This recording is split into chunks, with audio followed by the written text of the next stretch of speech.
Welcome to the Feisworld podcast, engaging conversations that cross the boundaries between business, art, and the digital world.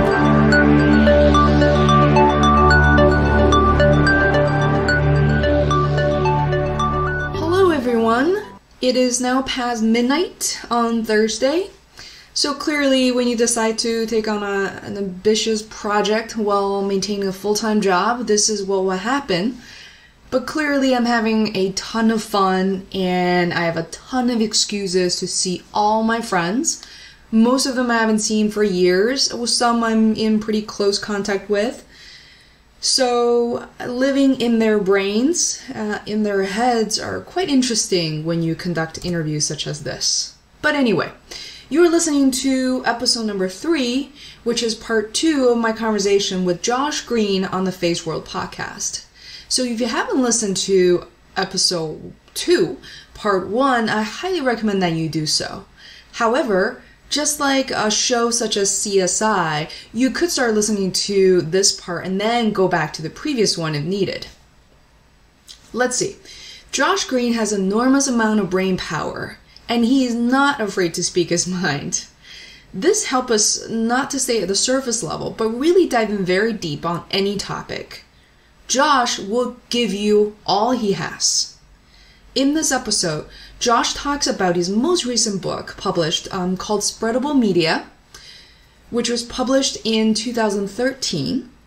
So this book talks about how content moves through network economy, the value and meaning that are then attached to the content.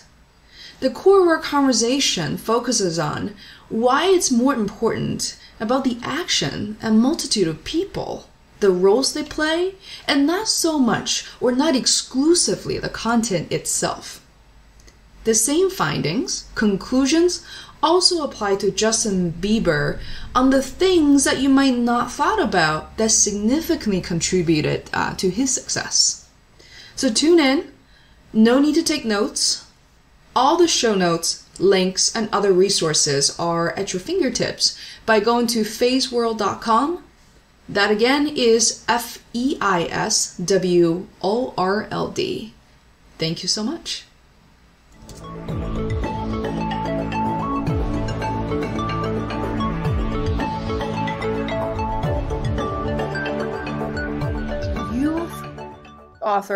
I've written multiple books, and that's exactly where I kind of want to dive into next, if you don't mind.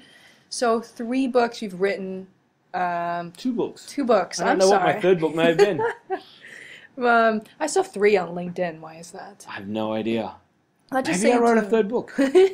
Somebody published on your behalf. Maybe I wrote a 3rd book. Yeah. So it's wonderful. People can certainly find you and see your influence in a very noticeable way, but there's one book I kind of want to talk about. Sure. Is Spreadable Media. Yes. Published in January 2013. Yes. So hopefully you still remember a thing or two from that. So if you don't mind, maybe just give the audience a quick overview of what it is and what type of interesting problems it aims to solve or address. Sure. Spreadable Media is a book that I wrote with Henry Jenkins, who's a professor now at USC, and Sam Ford, who was a student of both mine and Henry's when we were at MIT together. Sam works for a PR firm called Peppercom. And the 3 of us had started some work many, many years ago about the way that content moves through sort of the network economy, the role that audiences and fans play in promoting content, the values and meanings that gets attached to content as it moves.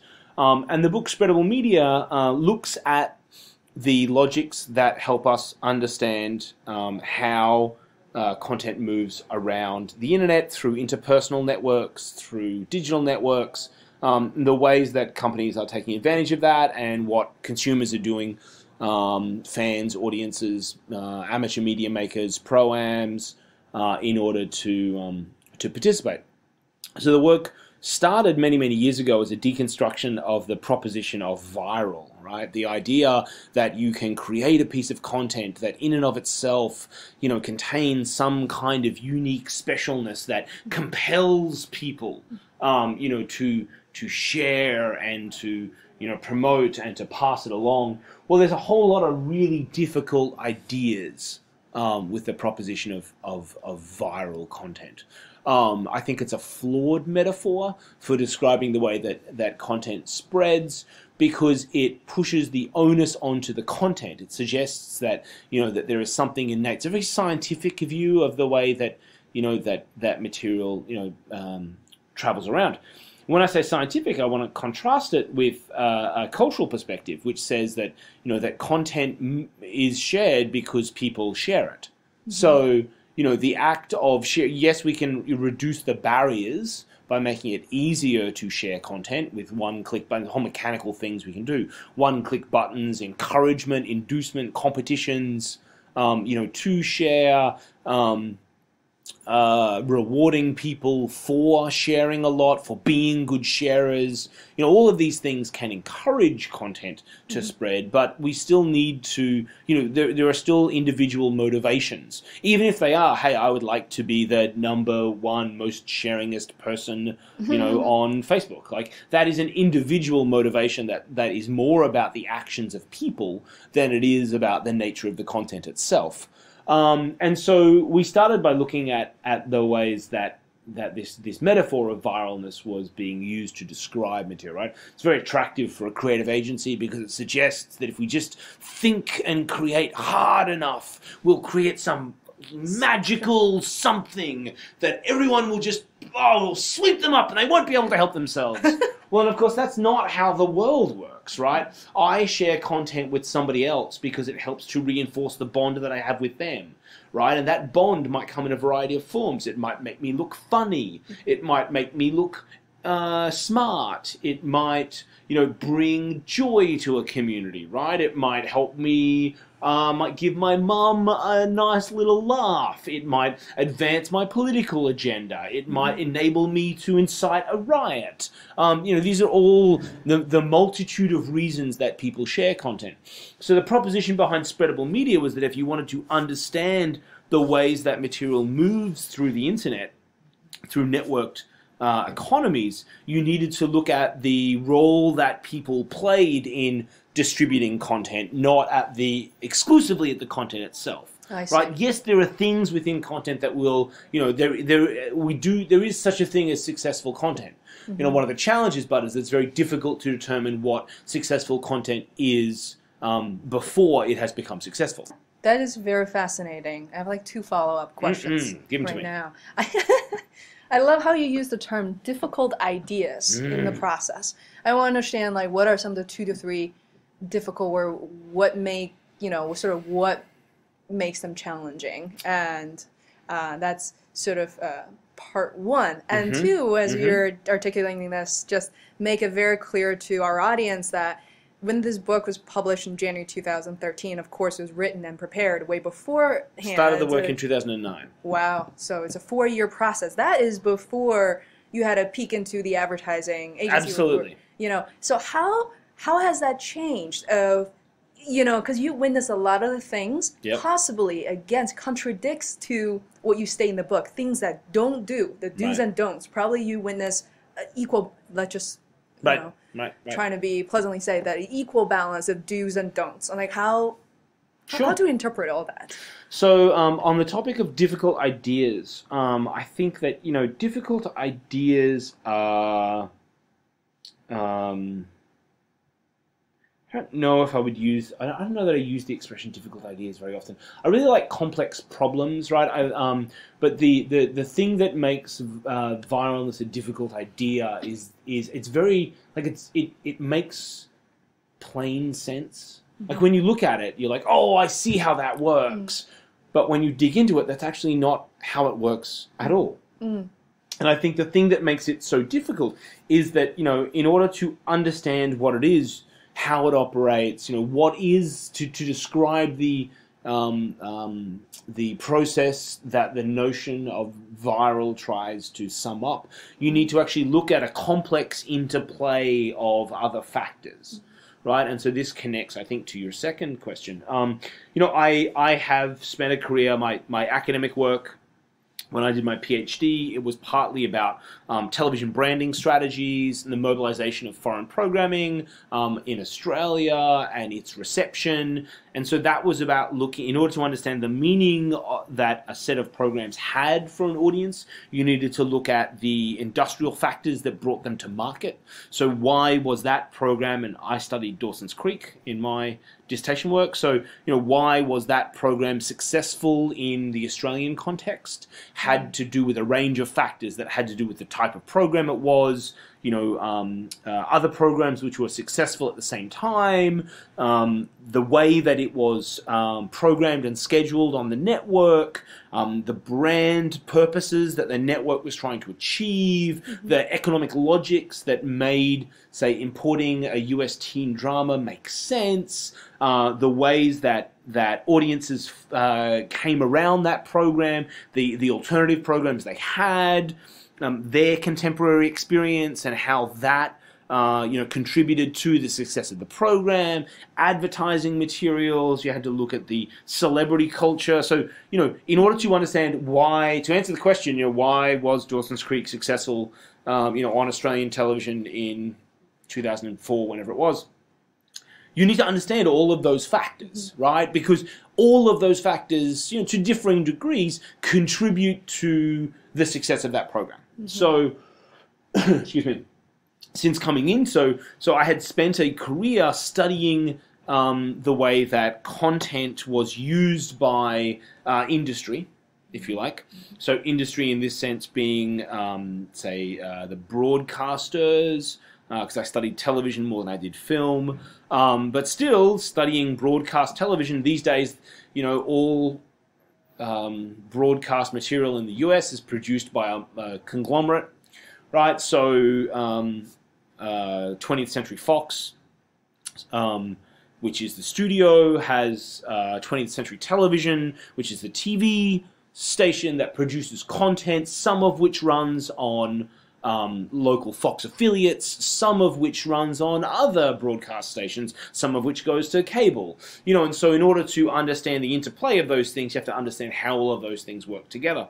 So I had spent my academic career looking at the way that industrial factors worked to create, distribute, take advantage of content, if you like, which is a terrible term for things, but anyway.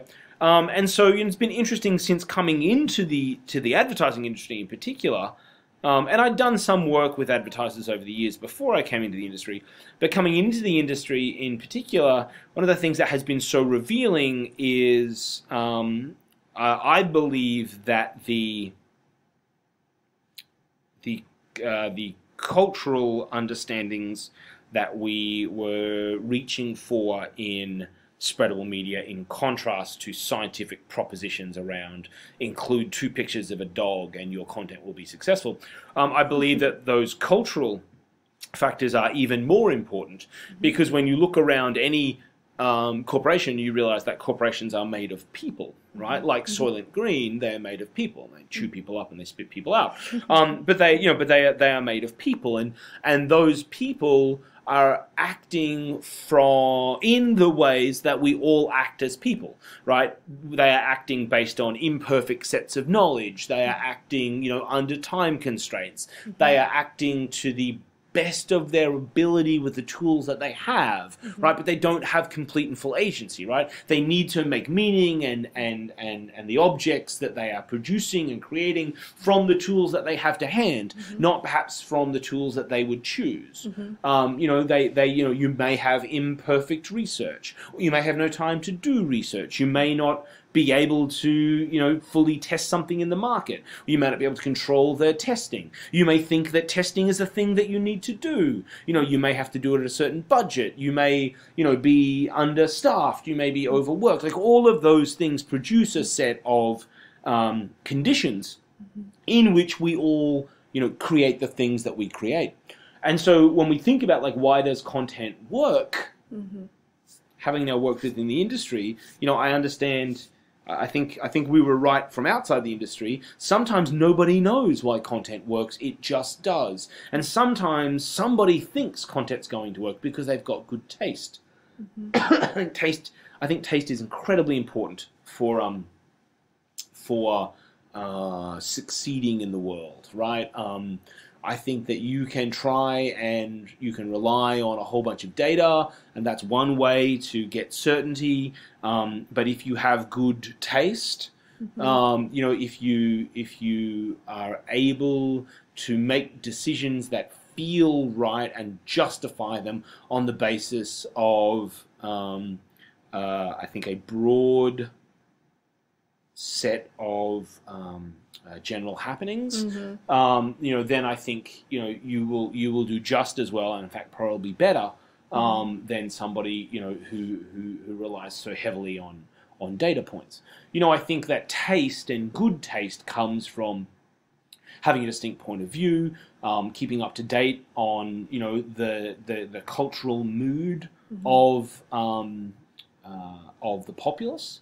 So what are people, however defined, local people, your people, people at work, people in a nation, the audience you're thinking about, whoever those people might be, but, you know, how are people thinking about things? What are the things that they're enjoying? What are the things that they're rejecting? What are the things that they might be lacking? I think that all of those sorts of fuzzy factors contribute to having good taste. I think if you have good taste, you are just as likely to create good content and content that resonates with people because it connects to something that they're looking for. I think that's I would like to kind of drill in a little deeper to understand what is your definition or what is the definition in spreadable media in terms of good taste. But so, for instance, there are a lot of contents out there, really popular.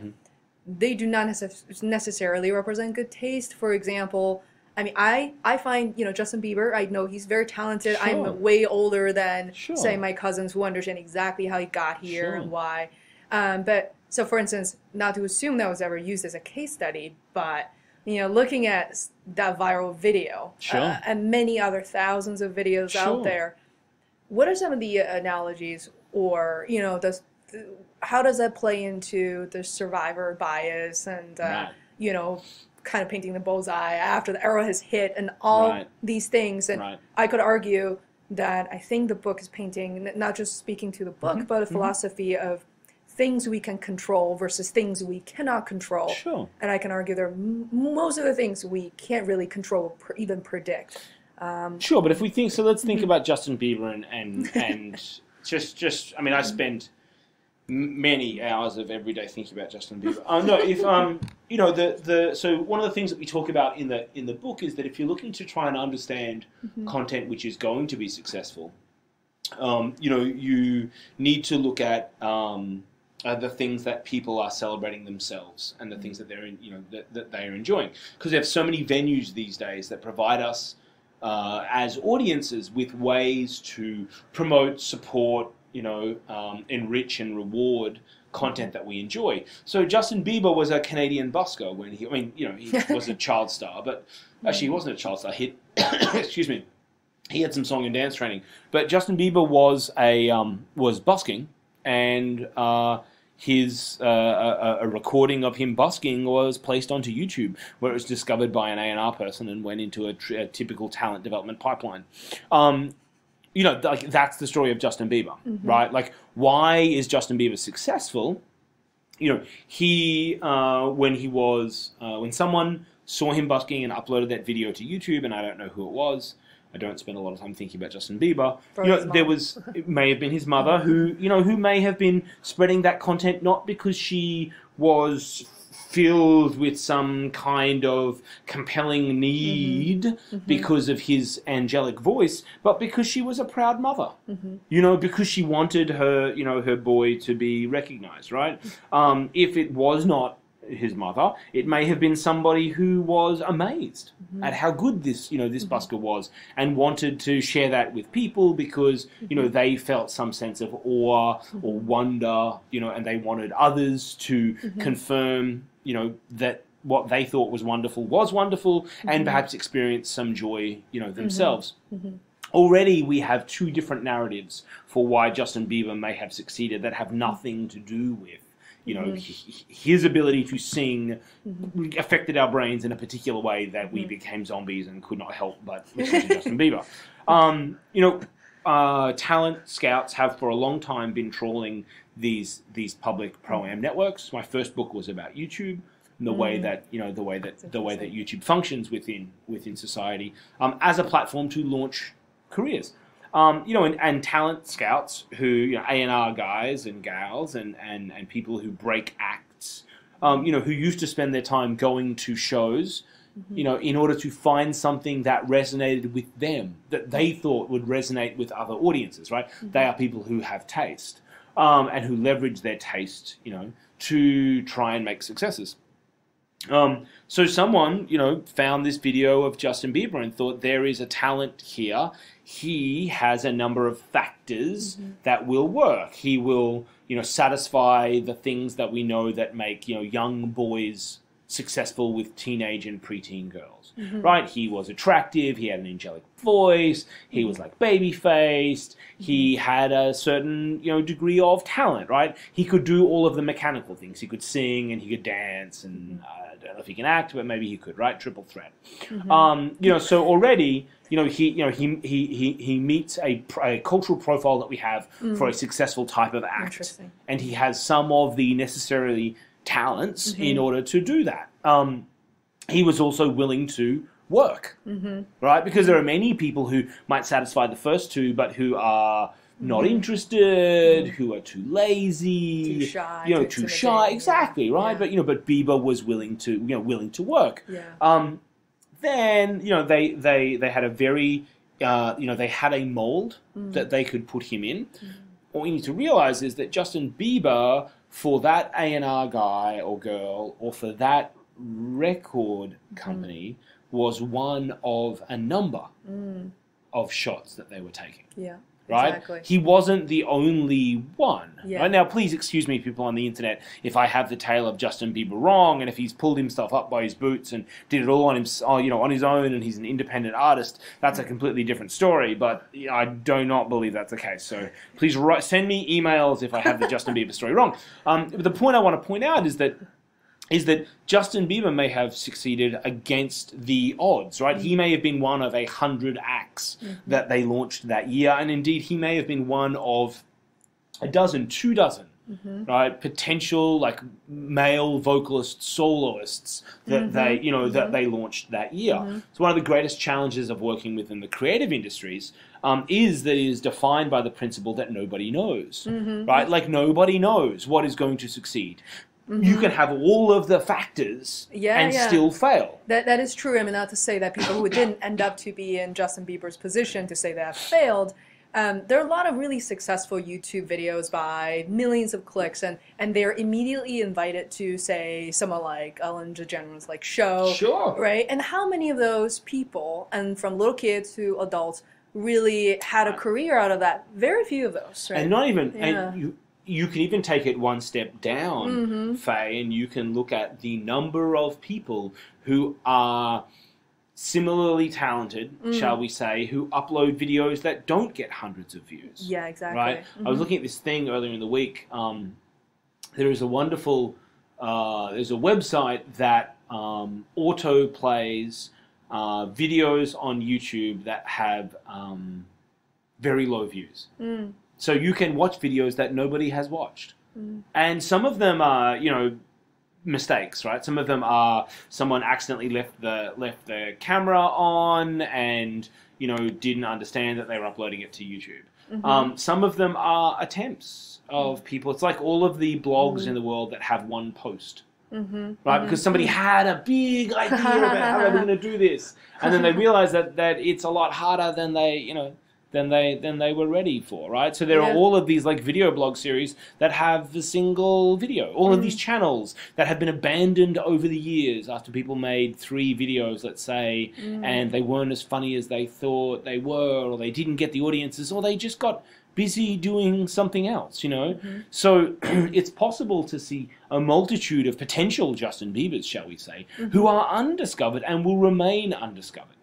Because you know, the cost of launching a Justin Bieber is significant You know, No doubt. especially if you're looking to make, you know, this sorts of returns that a large recording artist or industry is, and that, you know, that requires them to, you know, succeed. So they need to launch multiple Justin Biebers in order to try and find one that sticks. Yeah, so And fascinating. It's those sorts of logics that I find so fascinating about the way that we think about content and cultural networks, and, you know, in digital culture today. Yeah, it's really fascinating. But I do have one last area I want to touch base on, is the fact that you've written not just one book, multiple books. I'm sure you posted long-form articles all over the place, in which we'll gather them and find them. What I find fascinating is publishing a book these days, or arguably like 15, 20 years ago, not an easy task for anybody. Sure.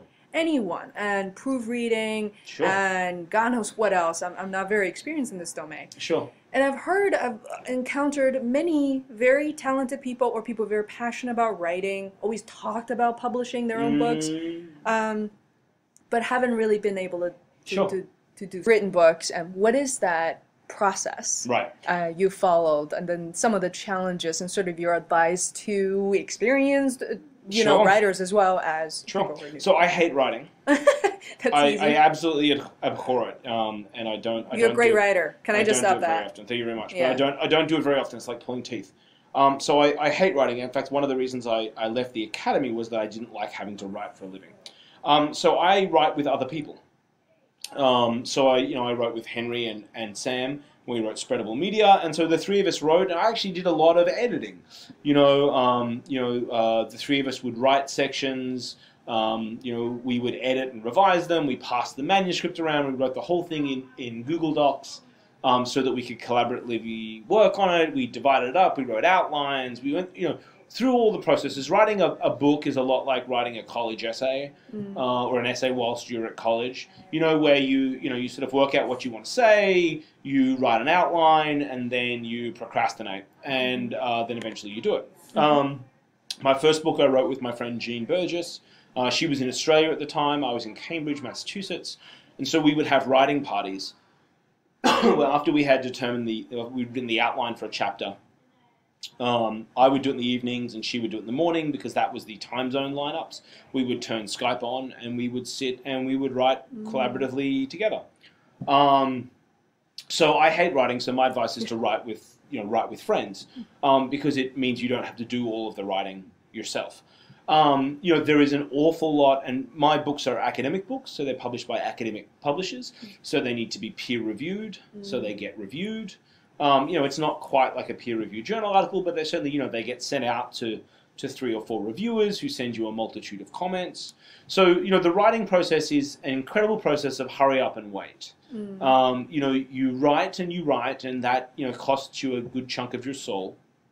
And then you send off this thing with which you are either incredibly happy, incredibly disappointed, or usually some point in between.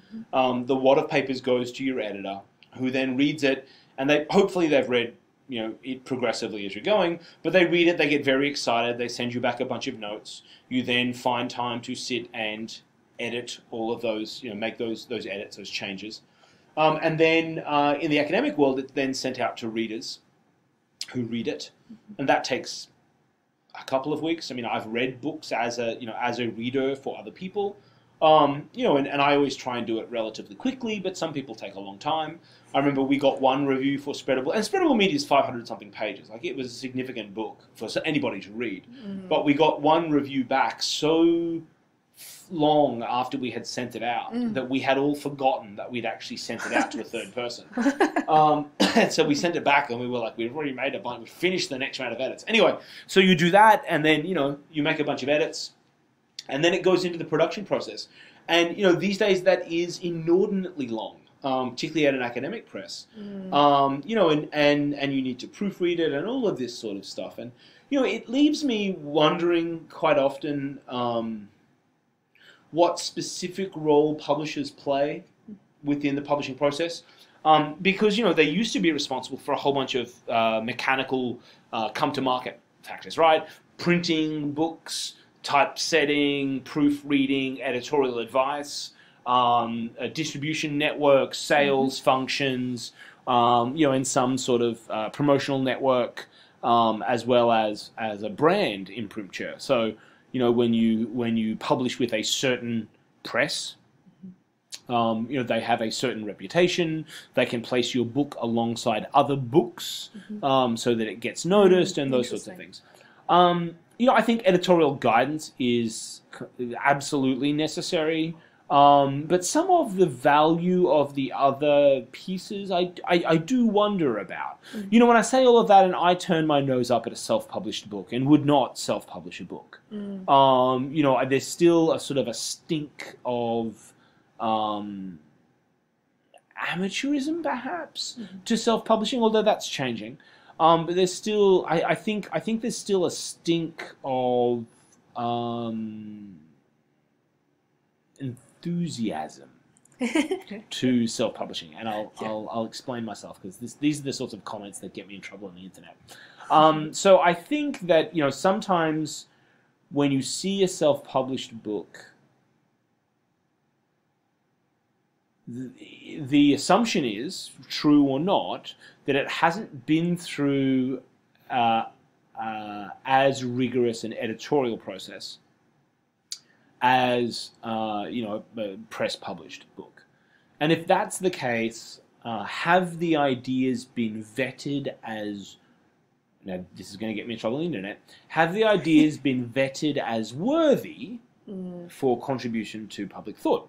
Now, I think that that is a crackpot idea, right? I think lots of crackpot ideas. No, I think lots of ideas that have not been vetted, are worthy of contribution to the public sphere, right? That's why we have ideas. That's why we have a public sphere. That's one of the wonders of being able to publish right now.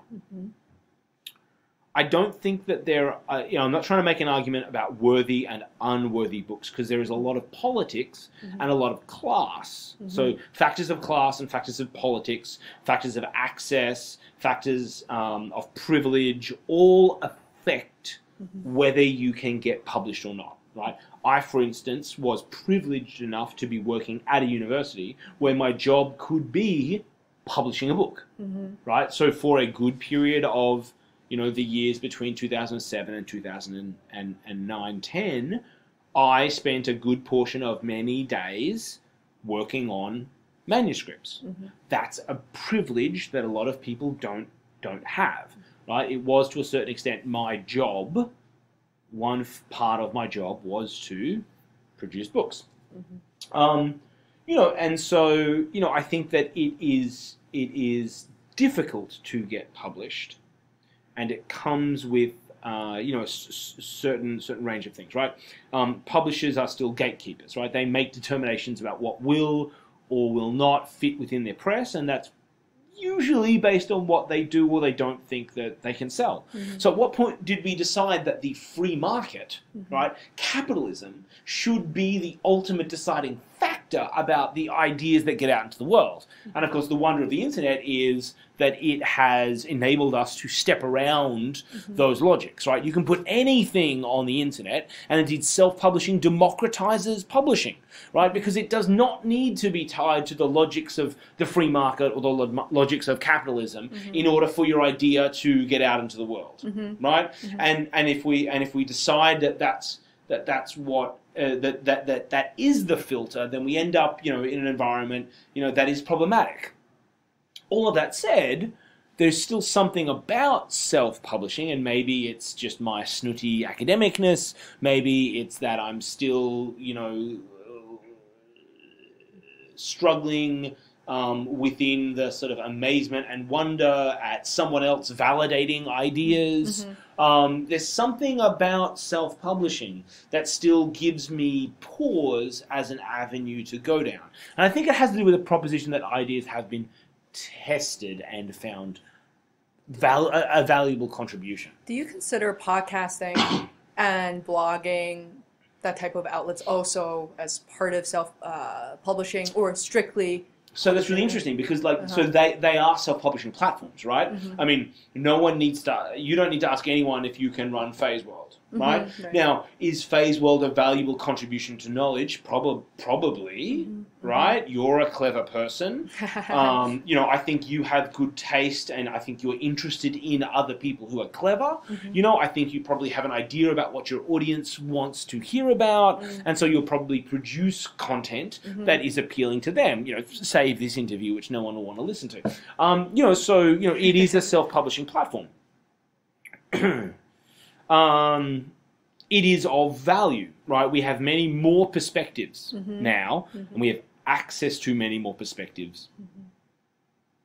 Thanks to podcasting, let's say, than we did when we had to rely on just the radio, right? One of the wonders of the internet is that it opens up an amazing amount of bandwidth to us, right? It used to be that we only had a limited bit of radio spectrum that we could use.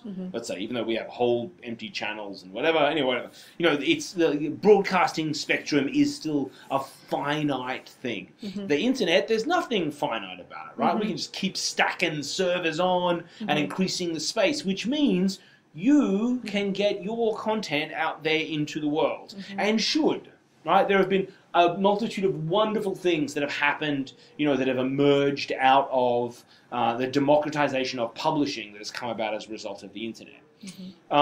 Why I'm still uneasy with self-published books might just be because maybe I have discovered that I am a snob. Maybe that's what the problem is. I don't know. I should also warn you that I have a tendency to think while I speak rather than thinking then speaking.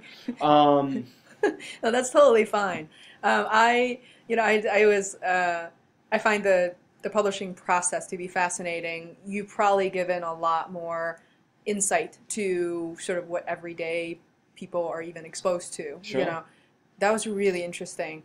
And part of that sounds like a green card process because it takes like years of unpredictable next steps and hurry up and wait. There's a lot of things along that line. I'm fascinated by the fact that you've written. I can't speak, for everybody else in the agency. You may be one of the very few people who actually published written books that are 500, 500 pages long.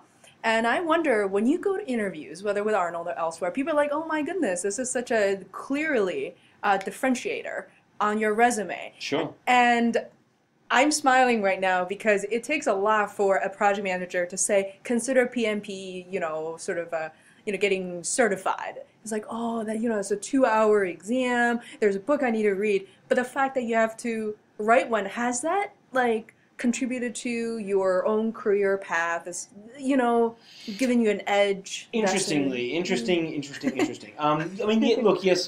Yes, it has. Particularly, the topics that I have written about are topics that have, been of interest, in my professional career. They're relevant, yeah. Interestingly, however, the fact that I'm not currently writing and haven't written anything significant for the last 12 months, I may have said 6 months earlier, 6 to 12 months, is actually starting to get in the way, shall we say, of career advancement. Because, the position that I am in is one where people expect to be able to read, to hear my thoughts, right? It is not just, it makes me sound so pompous. It is not just enough to do clever things in the service of your work. Part of your responsibility as somebody who is a member of a community, shall we say, and I'm a member of the advertising community now, is to enrich that community, right? And the way that we do that, principally as human beings, is by sharing our thoughts on stuff. Yeah, right? So things like I'm totally with you on this, like Future M or MyTex, whatever those conferences. Absolutely. You almost need participating in conferences. You need to be writing things because we are all looking to be better at our jobs. We are all looking to be smarter. We are all trying to find a new way to do things. And the ways that we uncover those things are often not by sitting in a room pontificating or, being on our own and pondering things, but it is by sharing our thoughts, right? It is through dialogue, I believe, that knowledge and understanding is created. I believe. I think that's probably objectively true. It is through dialogue that knowledge and understanding is created. And so, part of one's responsibility as a member of a community is to help that community get smarter. Okay, that's an interesting answer, which I totally did not expect at all. So it's very fascinating. Is there, I'm significantly gone over, people say that what is the appropriate length of a podcast or a book? As long as it takes. So I'm 20 minutes over. No, usually I dare say, they finish what you've done and then remove one thing. So I dare say it is probably not as long as it takes, but significantly less, right? Perhaps we should record long and edit down. I'm definitely going to keep those bits and pieces where I'm going to get into trouble. Those I'm going to definitely... Yeah, keep those ones. Yeah, keep those ones. Might be the first time I've got in trouble on the internet. No, I think it's fascinating that a lot of... What's really unique about podcasting, especially the good ones, is instead of just touching the surface, people really dive in pretty deep. It's the joy of the interview. Yeah. It's the joy of the interview. And I think we really connect, not just us, I think the audience connect to the speakers on a whole new level. Agreed. And I would welcome people from the agency who have worked with you, but only in a setting, a meeting, a project for 3 months, but not really knowing what you're as simple as, what is your daily routine? What makes you so smart? I'm not here to, just brag about you, but the fact that, the list of people I'm going to interview I consider them very accomplished in their fields and very much liked by their people who they interact with. That is a really unique set of skills because usually you get one or the other. Oftentimes, this guy's so smart, but oh my God, he destroys meetings. He couldn't agree with anybody. But, one of the feedback that I got 2 weeks after, the fact that you and I joined on the same day, just going to bring it up real quick, but 2 weeks in, people will talk to me to say that, oh my goodness, Josh was in this XYZ client meeting and brought everybody to church and really just so glad to be able to work with someone at his caliber. So this comes from someone who's more senior, older, and I found that to be very impressive. So with that said, I don't want to take up your entire afternoon. Are there any last things that you, for instance, questions you wish that people would ask you? And some of that may be related to the misconceptions of what you do. But what are some of the questions that you wish people would ask? Oh, gosh. Oh, no, I wish I could. What are the questions that I wish people would ask me? I just really like talking about things, so it doesn't really, so anything, I think we got to talk about mostly, we didn't talk about bicycles, but I really like bicycles, but I just like bicycles. What are the questions that I wish people asked me? I get to talk often with people about what it is that I do and what it is that interests me, and I am fascinated by the way that that we are navigating a rapidly changing set of conditions.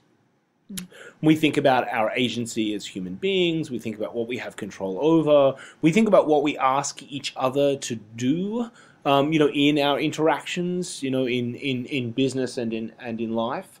I think we're passing through a moment right now. Well, I don't think we're passing through a moment. I think we are witness to a set of significant changes. And so, I have enjoyed this conversation because it has been so freewheeling. It's been a chance for me just to pontificate on those things a little. So I don't know that I think there's anything that I think that you should have asked me. My last question to you, this will be one of the rapid fire question. What would you say to your 18 to 20-year-old self? Oh my God. I would tell my 18 to 24. I would say relax.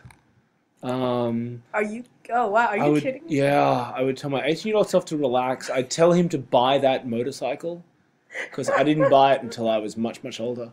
No, significantly, I would tell my younger self to relax. Fascinating. Thank you so much. You're welcome.